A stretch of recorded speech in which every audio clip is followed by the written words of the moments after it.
एकादशी की रात्रि में श्रीहरि के समीप जागरण का महात्म्य। एक बार की बात है, सभी धर्मों के ज्ञाता, वेद और शास्त्रों के अर्थ ज्ञान में पारंगत, सबके हृदय में रमण करने वाले, श्री विष्णु के तत्व को जानने वाले भगवत परायण प्रहलाद जी सुखपूर्वक बैठे हुए थे। उसी समय उनके समीप स्वधर्म का पालन करने वाले महर्षि कुछ पूछने के लिए आए। महर्षियों ने कहा, हे प्रहलाद जी, आप कोई ऐसा साधन बताइए जिससे ज्ञान, ध्यान और इंद्रिय निग्रह के बिना अनायास ही भगवान विष्णु का परम पद प्राप्त हो जाए। उनके ऐसा कहने पर संपूर्ण लोगों के हित के लिए उद्यत रहने वाले विष्णु भक्त महाभाग प्रहलाद जी ने संक्षेप में इस प्रकार कहा, हे महर्षियों, जो 18 पुराणों का सार से भी सार तत्व है, जिसे कार्तिकेय जी के पूछने पर भगवान शंकर ने उन्हें बताया था, उसका मैं वर्णन करता हूँ, सुनिए। महादेव जी कार्तिकेय से बोले, जो कलिकाल में एकादशी की रात्रि में जागरण करते समय वैष्णव शास्त्र का पाठ करता है, उसके कोटि जन्म में किए हुए 4 प्रकार के पाप नष्ट हो जाते हैं। जो एकादशी के दिन वैष्णव शास्त्र का उपदेश करता है, उसे मेरा भक्त जानना चाहिए। जिसे एकादशी के जागरण में निद्रा नहीं आती, जो उत्साहपूर्वक गीत गाता और नृत्य करता है, वह मेरा विशेष भक्त है। मैं उसे उत्तम ज्ञान प्रदान करता हूँ और भगवान विष्णु उसे मोक्ष प्रदान करते हैं। अतः मेरे भक्त को विशेष रूप से एकादशी की रात्रि में जागरण करना चाहिए। जो मनुष्य भगवान विष्णु से वैर करते हैं, उन्हें पाखंडी जानना चाहिए। जो मनुष्य भगवान विष्णु से वैर करते हैं, उन्हें पाखंडी जानना चाहिए।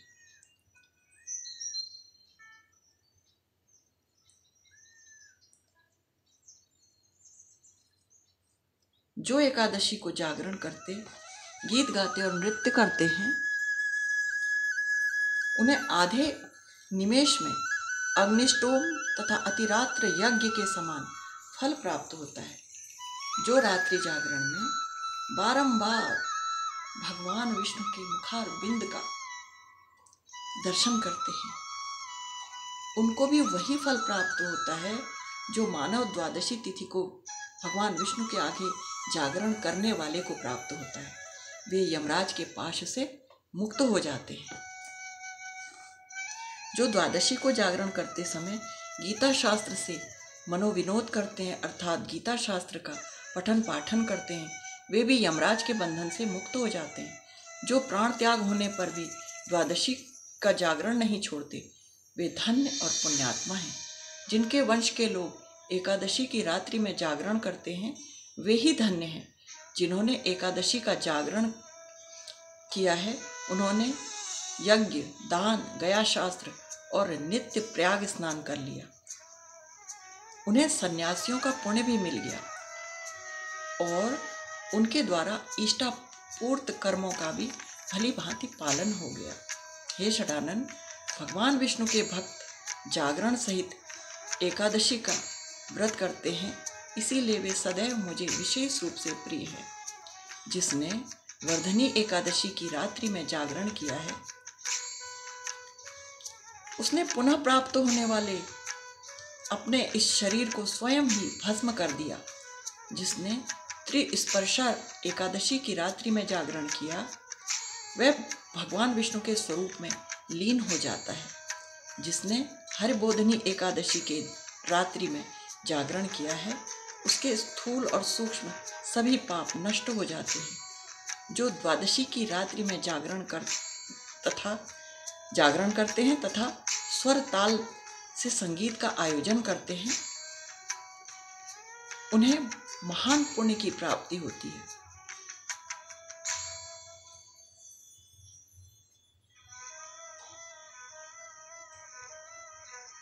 जो एकादशी के दिन ऋषियों द्वारा बनाए हुए दिव्य स्तोत्रों से, ऋग्वेद, यजुर्वेद, सामवेद के वैष्णव मंत्रों से, संस्कृत और प्राकृत के अन्य स्तोत्रों से, गीत और वाद्य आदि के द्वारा भगवान विष्णु को संतुष्ट करता है, उसे भगवान विष्णु भी परमानंद प्रदान करते हैं। यह पुनः पठेत रात्रो गाताम नाम सहस्त्रकम, यह पुनः पठेत रात्रो गाताम नाम सहस्त्रकम, द्वादश्याम पुरतो विष्णोर वैष्णवानां समापतः स गच्छेत परम स्थान यत्र नारायण स्वयं। अर्थात जो एकादशी की रात्रि में भगवान विष्णु के आगे वैष्णव भक्तों के समीप गीत गाता है और विष्णु सहस्त्र नाम का पाठ करता है, गीता का पाठ करता है, वह उस परम धाम में जाता है जहाँ स्वयं भगवान विष्णु विराजमान है, भगवान नारायण विराजमान है। पुण्यमय भागवत तथा स्कंद पुराण भगवान विष्णु को विशेष रूप से प्रिय है। मथुरा और वृंदावन में भगवान विष्णु के बाल चरित्र का जो वर्णन किया गया है, उस बाल चरित्र को एकादशी की रात्रि में भगवान केशव का पूजन करते समय जो भक्त गीत के रूप में गाता है अथवा पठन पाठन करता है, उसका पुण्य कितना है यह मैं भी नहीं जानता, कदाचित भगवान विष्णु ही जानते होंगे। हे पुत्र, भगवान विष्णु के समीप गीत, नृत्य तथा स्तोत्र पाठ आदि से जो फल होता है, वही कलिकाल में श्री हरि के समीप जागरण करते समय विष्णु सहस्त्र नाम, गीता तथा श्रीमद् भागवत का पाठ करने से सहस्त्र गुना अधिक होकर प्राप्त होता है। जो श्री हरि के समीप जागरण करते समय दीप दान करते हैं अर्थात दीपक जलाते हैं, उनका पुण्य 100 कल्पों में भी नष्ट नहीं होता। जो जागरण काल में मंजरी सहित तुलसी दल से भक्ति पूर्वक श्री हरि का पूजन करते हैं, उनका पुनः इस संसार में जन्म नहीं होता। स्नान, चंदन, लेप, धूप, दीप, नैवेद्य, तांबूल, गीत, नृत्य, यह सब जागरण काल में भगवान को समर्पित किया जाए तो इसका अक्षय पुण्य प्राप्त होता है। हे कार्तिकेय, जो मेरा भक्त ध्यान करना चाहता है वह एकादशी की रात्रि में श्री हरि के समीप भक्ति पूर्वक जागरण करे। एकादशी के दिन जो लोग जागरण करते हैं, उनके शरीर में इंद्र आदि देवता आकर स्थित होते हैं। जो जागरण काल में महाभारत का पाठ करते हैं, वे उस परम धाम में जाते हैं जहां सन्यासी महात्मा जाया करते हैं। जो उस समय श्री रामचंद्र जी का चरित्र दशकंध वध का पाठ करते हैं,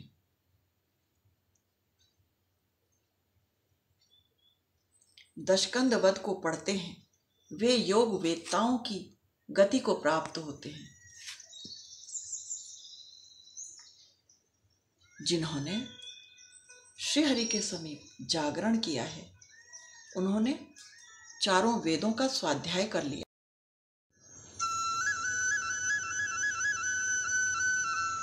देवताओं का पूजन, यज्ञों का अनुष्ठान तथा सब तीर्थों में स्नान कर लिया है। श्री कृष्ण से बढ़कर कोई देवता नहीं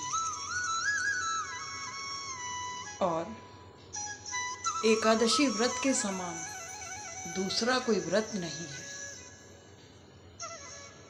जहाँ भागवत शास्त्र है,